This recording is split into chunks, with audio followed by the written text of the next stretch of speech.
Pemirsa, selamat malam. Anda menyaksikan Prime Talk, tajam mendalam bersama saya, Rory Asyari. Pemirsa, putusan atas perkara PHPU, perselisihan hasil pemilihan umum, akan dibacakan oleh Majelis Hakim Mahkamah Konstitusi besok. Nah, tanpa bermaksud mendahului putusan dari para hakim, namun sejumlah mantan hakim konstitusi dan juga pengamat hukum tata negara dalam forum ini dan juga sejumlah forum lain di Metro TV mengatakan bahwa berat nampaknya untuk mengabulkan permintaan atau permohonan dari pemohon dan juga pembuktiannya dianggap tidak meyakinkan para hakim. Nah, hari ini beredar press release dari kubu BPN 02 yang berjudul Prinsip Truth and Justice dan Kemuliaan Mahkamah Konstitusi dipertaruhkan. Ini seolah menjadi last ditch effort atau usaha terakhir atau upaya terakhir agar publik mendukung permohonan dari pemohon dan MK mengabulkan permohonan dari pemohon. Ada 8 poin dalam press release yang dibagikan untuk sejumlah awak media. Ini diantaranya kita lihat bersama-sama. Ini adalah 2 poin utama sebenarnya yang ada di 3 poin awal dari 8 permintaan atau 8 poin press release tersebut yang mengatakan bahwa kemuliaan MK dalam sidang pembacaan putusan besok ini dipertaruhkan, kemudian MK harus menegakkan kebenaran dan juga keadilan secara utuh. Nah, artinya pemohon berargumen bahwa MK tidak hanya memutus terkait dengan perselisihan hasil pemilu, namun juga menilai legitimasi dari pemilu. Sehingga bila ada kecurangan dalam pemilu, pemohon berharap MK menyatakan hasilnya pun curang, sehingga hasil pemilu dibatalkan. Begitu. Nah, kita akan melihat slide selanjutnya. Ada beberapa poin yang lain, ini termasuk kesaksian ahli yakni Profesor Djaswarkoto. Profesor Djaswarkoto ini adalah yang menyatakan ada dugaan penggelembungan 22 juta suara dan masuk ke kubu 01 begitu. Profesor Djaswarkoto ini diajukan oleh pemohon, dalam hal ini BPN 02. Nah, di sini, di press release ini, pihak 02 menyayangkan bahwa analisa argumentasi dari Profesor Djaswarkoto tidak dilegitimasi, tidak ditanggapi, dan juga tidak dilawan dengan adanya saksi fakta maupun saksi ahli dari pihak termohon. Dalam hal ini adalah KPU. Kemudian poin kedua, pemirsa, BPN juga berargumen bahwa bila pembuktian dilakukan dengan mengadu antara C1, form C1 yang milik dari KPU dengan form C1 versi BPN, ini akan membutuhkan waktu yang sangat lama, mencapai 365 tahun dengan asumsi ada 192 juta pemilih atau DPT. Nah, kalau pengecekannya didasarkan pada TPS dengan asumsi penghitungan form 1 form C1 itu 30 menit di 813.000 TPS di seluruh Indonesia, ini akan memakan waktu 46 tahun begitu. Kemudian ada juga poin yang mengatakan bahwa tidak ada jaminan keamanan dan kehandalan dalam sistem penghitungan suara. Ini artinya dalam situng disebut tidak relevan, tidak reliable, dan juga rawan intruder begitu. Termohon, menurut pemohon, menurut BPN 02, KPU tidak mampu menunjukkan formulir C7 atau form C7 yang merupakan daftar kehadiran pemilih. Kemudian yang terakhir adalah terkait dengan KPU yang membuat penetapan DPT tanggal 21 Mei, padahal pemilu sendiri pada tanggal 17 April 2019. Dan ini merupakan sesuatu hal yang sangat aneh menurut pemohon dalam press release yang dibagikan hari ini. Kita lihat slide selanjutnya. Ada yang menarik. Dalam dalil-dalil yang diajukan oleh pemohon, ada dalil kuantitatif, ada dalil kualitatif. Kita tahu dalil kuantitatif kebanyakan ditujukan kepada KPU dalam hal ini termohon terkait dengan 22 juta penggelembungan suara yang terdiri dari 17,5 DPT invalid dan juga 5 DPK yang siluman begitu. Namun ternyata dalam press release hari ini tidak disinggung sama sekali terkait dengan dalil-dalil kualitatif soal kecurangan TSM yang dituding atau ditudingkan oleh pemohon dilakukan oleh incumbent. Kita nanti akan tanyakan kenapa dalam press release tersebut tidak ada tudingan kembali atau mengingatkan kembali soal dugaan kecurangan TSM. Apakah ini artinya pemohon sudah pesimistis atau sebenarnya ini adalah strategi untuk tidak menyampaikan dalil-dalil terkait dengan kualitatif atau kecurangan TSM dalam press release yang dibagikan ke sejumlah awak media hari ini. Nah, pertanyaannya kemudian apa yang membuat majelis hakim kemudian harus menerima atau harus menolak permohonan dari pemohon ini? Kita akan membahasnya dengan 4 orang narasumber. 3 diantaranya telah hadir di studio bersama dengan saya pada malam hari ini, pemirsa. Yang pertama ada Kang Asep Iwan Iriawan, mantan hakim. Kang Asep, selamat malam. Selamat malam, Rory. Ada juga Pak Iwayan Sudirta, kuasa hukum pihak terkait TKN 01. Pak Wayan, selamat malam. Selamat malam juga.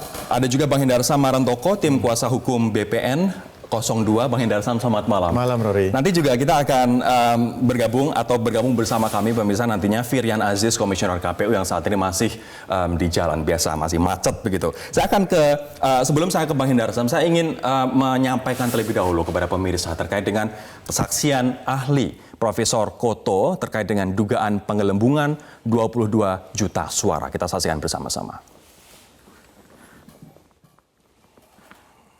Sekarang saya DPT. Apa hubungannya dengan DPT? Mungkin 3-5 menit lagi.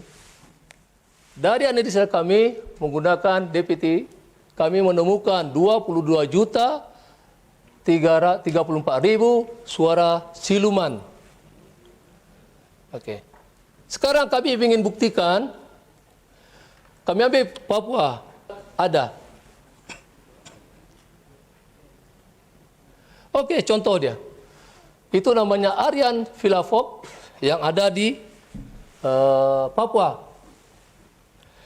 Data kami menunjukkan, yaitu kami trace itu dapat kami temukan.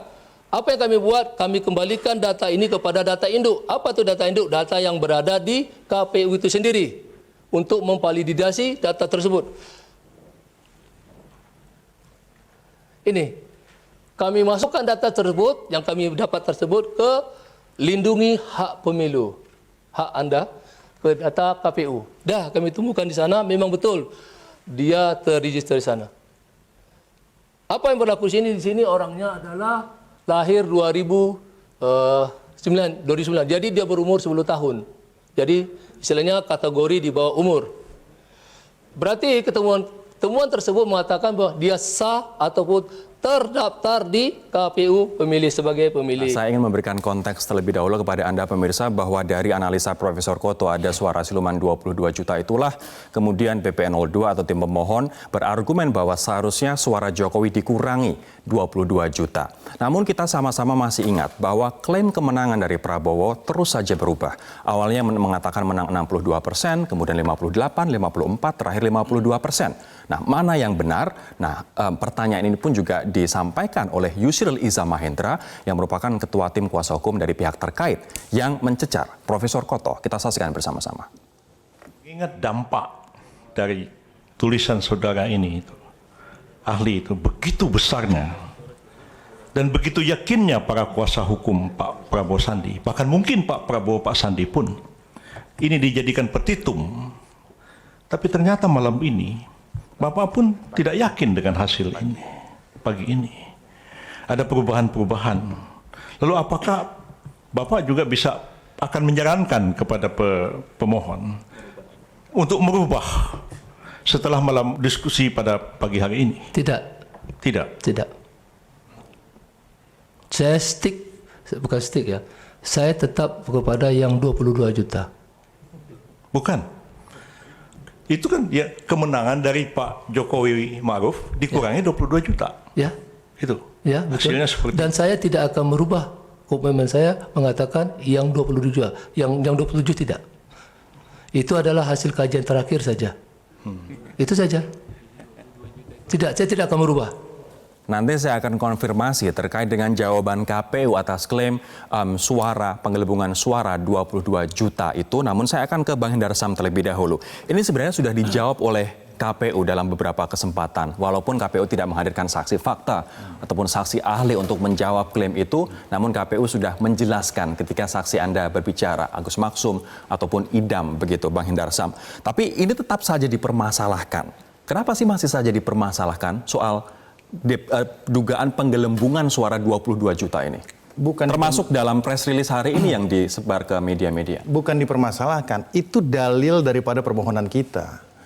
Jadi kita kalau secara teknis hukum kita harus konsisten dengan apa yang kita dalilkan. Jadi ada persesuaian antara keterangan ahli ya kan dengan dalil kita. Nah, itu yang hakim akan menilai hal tersebut. Jadi kan di sini sudah jelas. Jadi kami menilai bahwa walaupun itu ditanggapi oleh KPU di beberapa kesempatan, kesempatan yang paling krusial untuk menyampaikan tanggapan itu adalah pada saat persidangan. Dan KPU tidak menghadirkan saksi pada waktu Dan pada saat tidak menghadirkan saksi. Ini poin. Jadi kalau di metodologi daripada hakim dalam memutuskan, apabila salah satu lawan tidak membantah hal tersebut secara tegas, ini jadi satu fakta. Menurut Anda di persidangan saksi Anda, saksi ahli Anda cukup untuk membuktikan tidak bahwa memang ada penggelembungan suara 22 Ya harus juta cukup itu? dong, cukup. Jadi apa yang dikatakan oleh Pak Koto, Jaswar Koto itu kan sudah secara sistematis dia menjelaskan.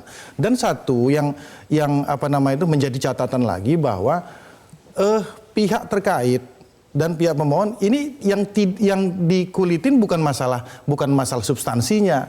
Yang dikulitin adalah tentang masalah apakah Pak Jaswar Koto ini mempunyai kredibilitas dan mempunyai kapasitas untuk sebagai ahli. Nah, kalau kita biasa di persidangan sebagai lawyer, kalau sudah menyerang tentang masalah kapasitas, tentang masalah ini masalah pribadi, itu memang sudah nggak bisa disentuh lagi substansinya artinya. Artinya gitu substansi tidak dijawab oleh pihak terkait. Tapi saya akan ke Pak Wayan, karena ini juga berimplikasi pada pihak terkait. Suaranya, kalau menurut pemohon, seharusnya dipotong 22 juta, Pak. Menurut Anda terbukti tidak tudingan adanya penggelembungan suara 22 juta itu? Ya, saya dapat pelajaran pembicara yang baik. Di awal pembicaraan kesimpulan dulu baru uraian. Tapi pertanyaannya jauh lebih pintar daripada jawaban saya. Jadi nggak benar itu, nggak benar. Nggak benernya yang sama mana, sekali nggak benar karena angkanya berubah-ubah. Saya juga kaget seorang ahli disumpah bersaksi di Mahkamah Konstitusi lagi. Ambil contoh, angka 22 juta dan 27 juta. Walaupun akhirnya berpegang pada angka 22. Yang 27 disembunyikan kemana? Padahal itu, angka itu muncul 3 hari sebelum memberi keterangan. Dari sini saja, menurut hukum acara, apakah keterangan ahli dapat dipercaya atau tidak, dilihat dari latar belakang kehidupannya. Ini Kalau dikatakan keterangannya berubah-ubah, pertanyaannya, jujurkah ahli ini? sebentar, Pak Wayan. Ya. Kalau misalnya ditanyakan latar belakang, pihak pemohon mengatakan dalam press release bahwa dia sudah menghasilkan puluhan buku, dia sudah menghasilkan ribuan jurnal internasional, seharusnya tidak dipertanyakan lagi. Apakah Anda setuju dengan argumen itu? Tidak Yang perlu menyatakan dipertanyakan itu siapa? lagi. Tadi press release yang disampaikan oleh tim kuasa hukum dari BP02 Ya. pada media. Saya menghargai rekan saya di sana sebagai kuasa. Tapi saya juga harus menyampaikan kewajiban saya. Kalau bicara bagaimana rekan kita bekerja, yuk kita tengok. Seorang saksi yang sedang berada dalam tahanan kota di bawah. Dari segi kredibilitas, dari segi etika, pastilah kita bisa berdebat. Bagaimana cara rekan-rekan kita bekerja. Kita tidak mau lebih tajam daripada itu karena kita saling menjaga perasaan. Baik. Dari situ saja, apakah masyarakat akan percaya? Tentu satu persatu harus kita kuliti. Nah, sekarang kembali. Penggelembungan suara. Ketika ditanya ahli ini, 22 penggelembungan suara, sebenarnya 22 juta ini memilih apa tidak orangnya? Ahli yang menyatakan tidak tahu. Tidak tahu. Ahli yang menyatakan tidak tahu.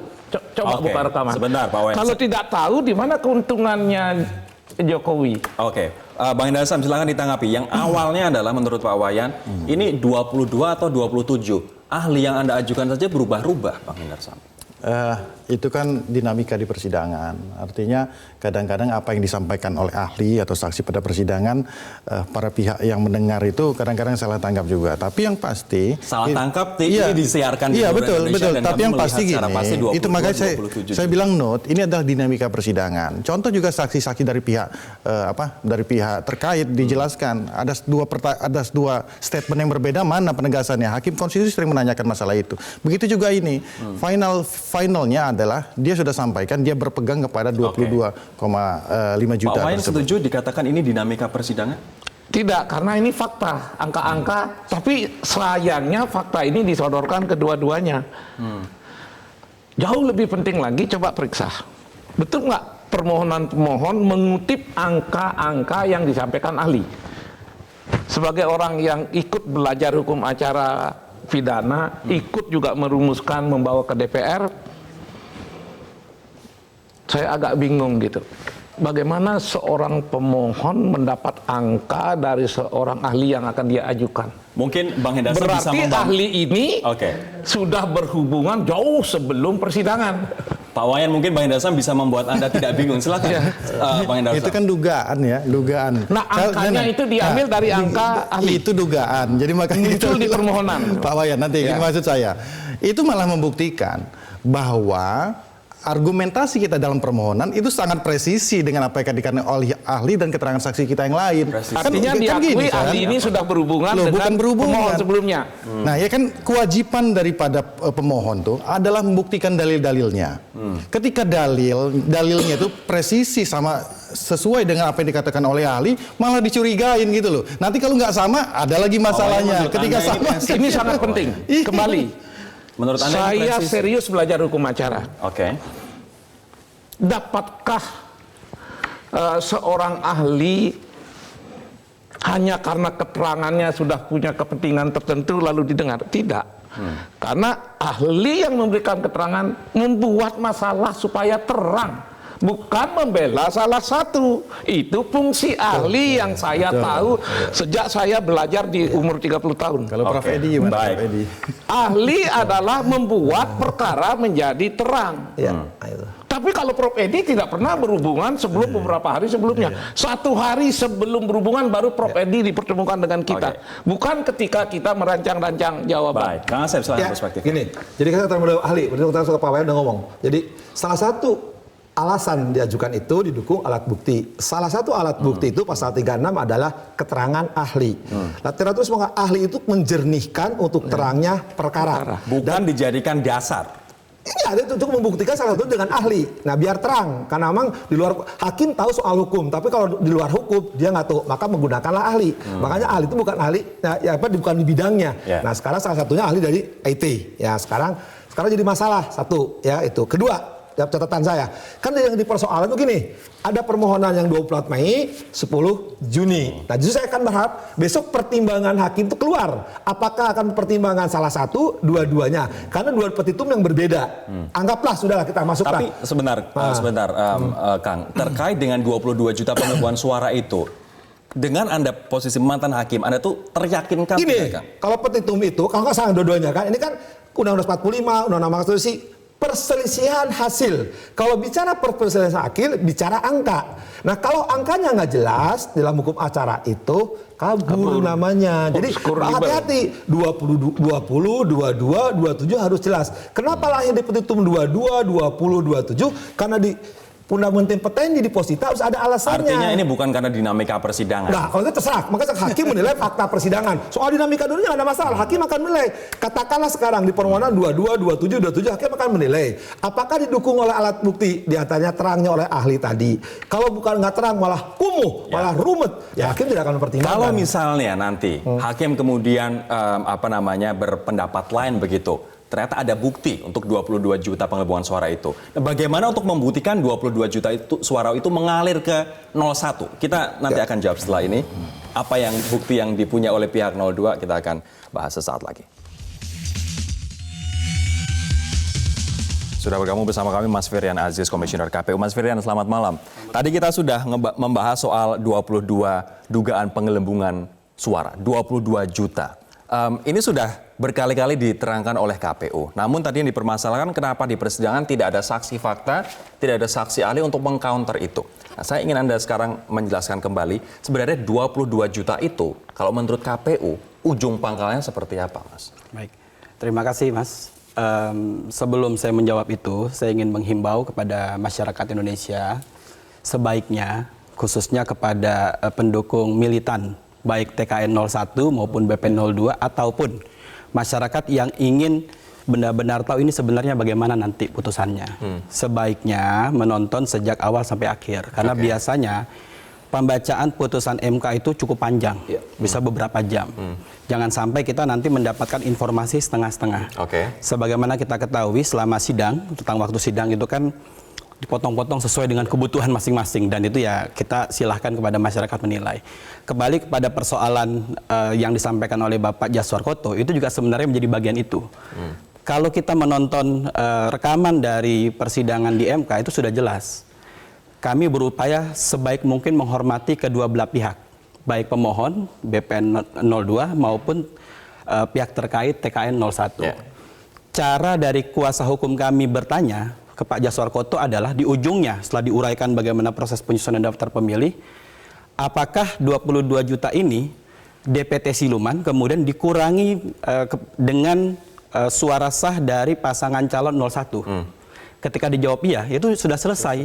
Mengapa buat kita sudah selesai?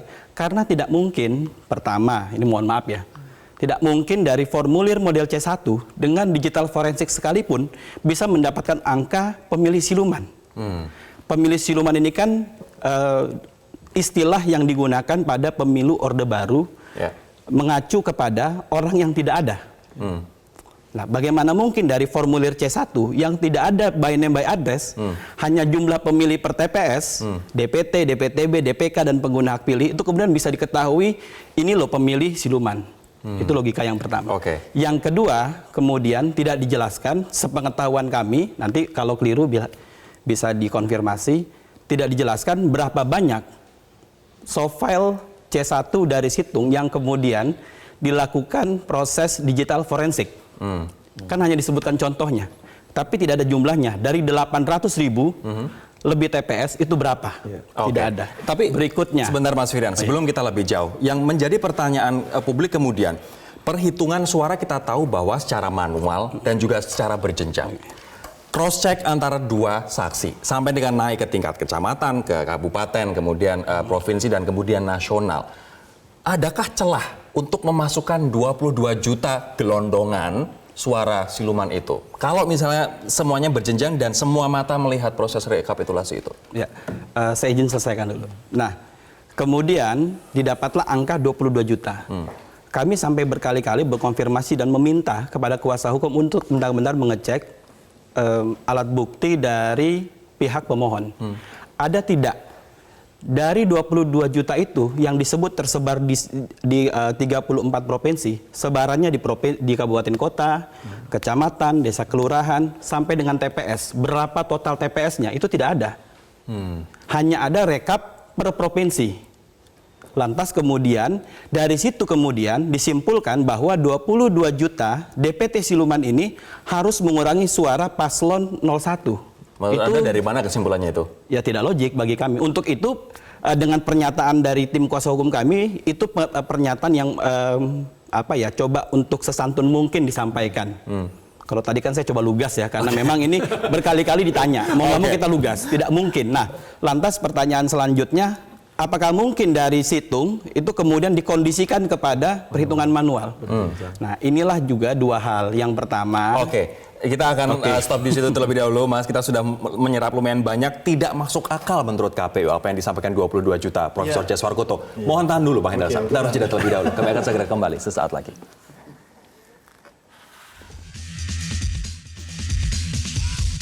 Saya akan ke Bang Hendar Sam. Dikatakan klaim itu tidak masuk akal, 22 juta penggelembungan suara, karena rekapitulasi suara dilakukan berjenjang, terbuka, sehingga tidak ada celah untuk itu bisa masuk. Jadi basicnya adalah penggelembungan suara ini adalah Pak Jaswarkoto menelisik daripada data KPU.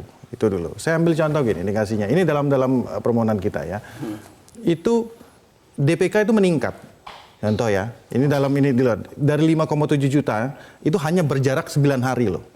Dari DPT HP ke-2, ke-3, 9 hari itu jaraknya meningkat menjadi 5,7 juta. Itu pada saat itu kita sudah mempermasalahkan itu. Memang KPU responsif terhadap, cuma nggak ditindaklanjuti juga, ya kan? Habis itu contoh lain yang ketika pra pencoblosan itu jumlah suara tidak sah. Untuk DPR RI, ya kan, catatan saya itu 4,8%, ya kan? Pilpres 36,1. Sedangkan kalau secara logika harusnya yang banyak suara tidak sah itu DPR RI karena jumlahnya banyak.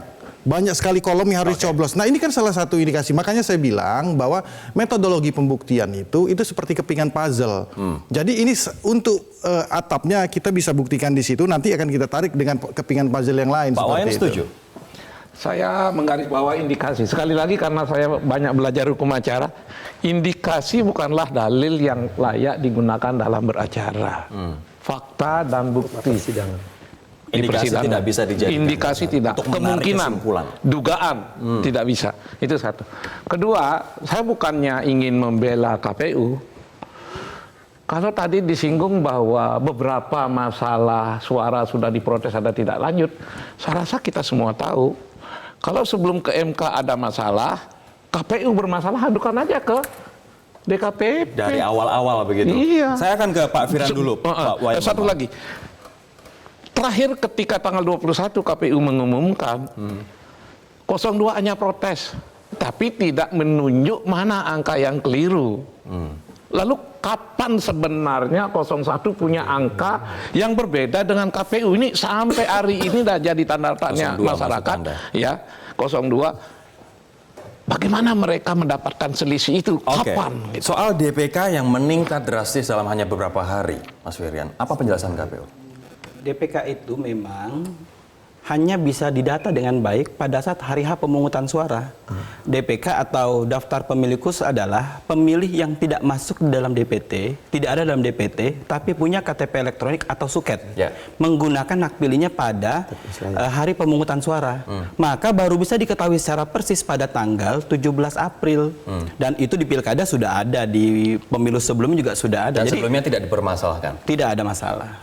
Pak Indarsam, sudah dipatahkan? Iya, bukan dipatahkan. Ini kan kita argumentasi kita berdiri sendiri-sendiri bahwa apa yang dikatakan oleh beliau itu adalah merupakan argumentasi daripada KPU. Kita berketetapan bahwa dengan waktu 9 hari, ya kan, sehingga menyebabkan kenaikan 5,7% ini hal yang tidak wajar menurut kita. Baik. Ya kan, saya akan ke Kang Asep sekarang. Kang Asep, kalau masalah misalnya... masalah perbandingan suara DPR RI, suara tidak sah, ya kan, itu juga mungkin bisa dijawab oleh dari pihak KPU. Kenapa sampai ada seperti itu? Mungkin tadi dikatakan oleh Pak Wayan merupakan indikasi, ya kalau kami merupakan itu bukti petunjuk, kan gitu kan dalam bahasa hukumnya. Kalau bahasa Indonesia adalah indikasi. Saya ingin fokus pada Pilpres dulu, Pak Indarsam.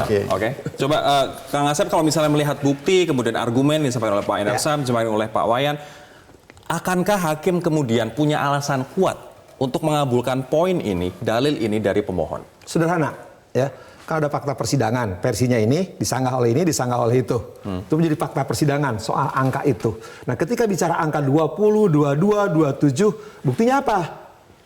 Surat kan? Menurut Anda ada buktinya nggak kemarin itu? Sepengetahuan saya, pertanyaan yang perubahan dari 64, 54, terakhir katakan 52 itu. Nah, katanya beliau, ada nggak yang 52? Sudah ada. Nah, katanya udah ada. Udah kita lihat besok pertimbangannya kalau ada. Itu. Kan pertanyaan PPN 155 ya? Iya. Nah, katanya ada ya. Udah kita lihat besok. Bukti nomor P155 itu C1 untuk 4 kota ya. Jadi masih ada ratusan kabupaten kota yang lain yang ada. Nah, kalau dia kan katakan 4 kota, padahal kita seluruh Indonesia. Apakah itu bisa menurut Anda dengan ada bukti P155 4 kota kemudian bisa draw the conclusion? Oh, bukan seperti itu yang kita maksudkan, bahwa P155 itu untuk membuktikan yang di 4 kota saja gitu loh. Gitu. Tapi jadi 4 kota tidak sampai 16,5 juta. Oh bukan, itu yang untuk 16,5 juta itu dibuktikan alat bukti yang lain, gitu loh. 52% plus yang hitungan 20, 27 itu harus didukung angka itu harus didukung alat bukti. Mari kita lihat hari H pembuktian. Lalu cocokkan dengan dalil yang menyebut P155 di halaman 143.220. Saya terbiasa karena jurusan pasti alam kan. Sampai detail hafalnya. Ketika permohonan dibuat menyebut P155, normalnya bukti itu sudah ada. Kalau nggak ada, nggak biasa itu dicantumkan. Loh kok jam 9 ditunggu tidak ada, jam 12 tidak ada, sampai majelis yang terhormat menanyakan gitu.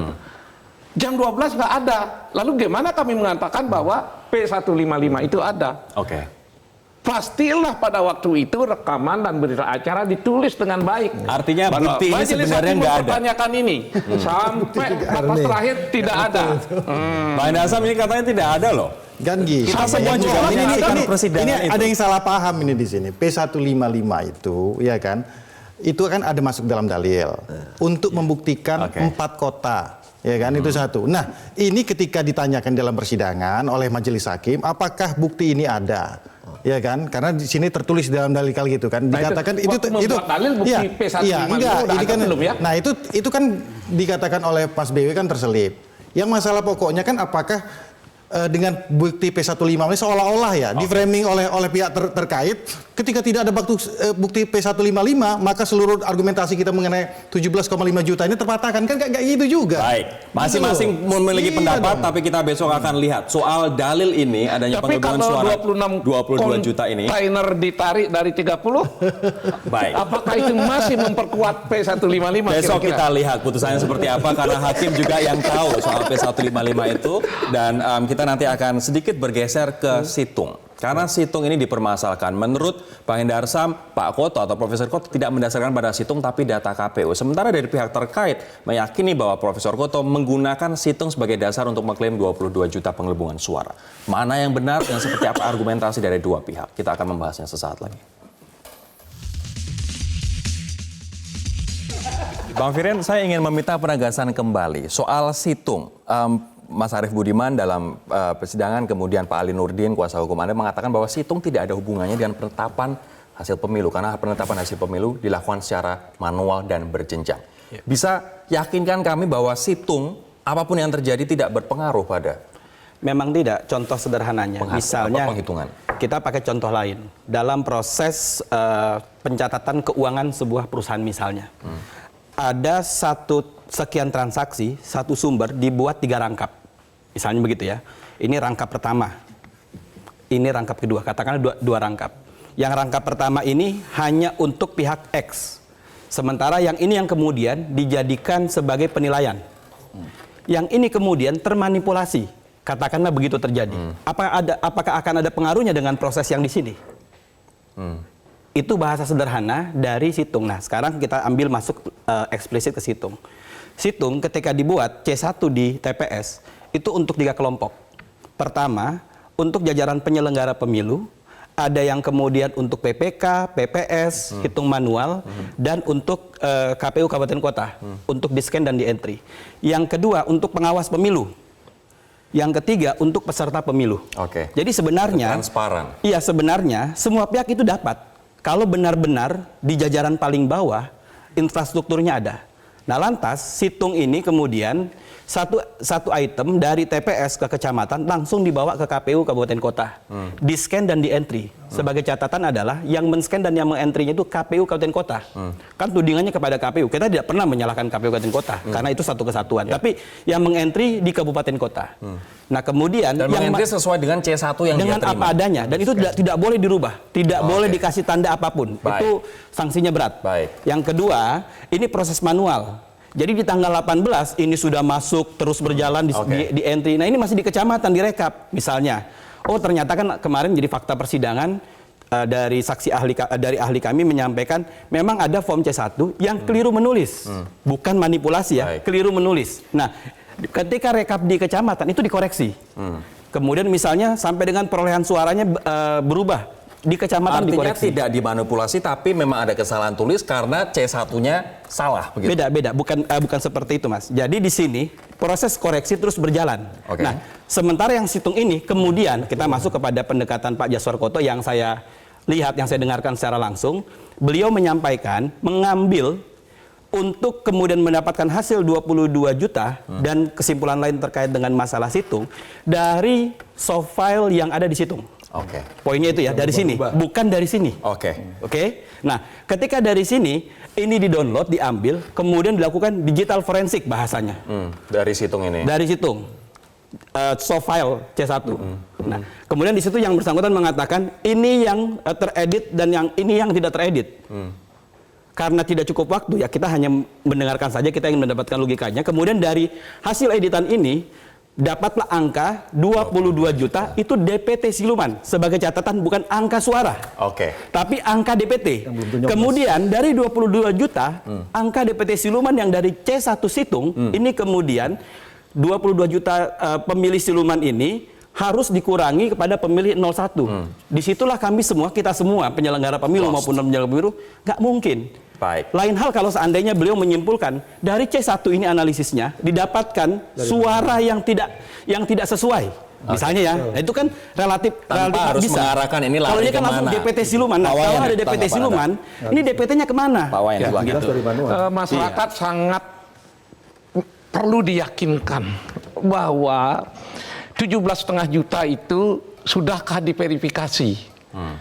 Sudahkah ditemui pejabat terkait kenapa hal itu? Sebentar, Seluruhnya sudah. Saya ingin menjelaskan dulu, memberi konteks pada Iya. pemirsa. Dari 22 juta, 17 juta diantaranya adalah tudingan DPT siluman. Oh, lain. Bukan. Lain. 17 mah yang awal. Jadi 17,5 juta Sebelum itu dari pemilihan.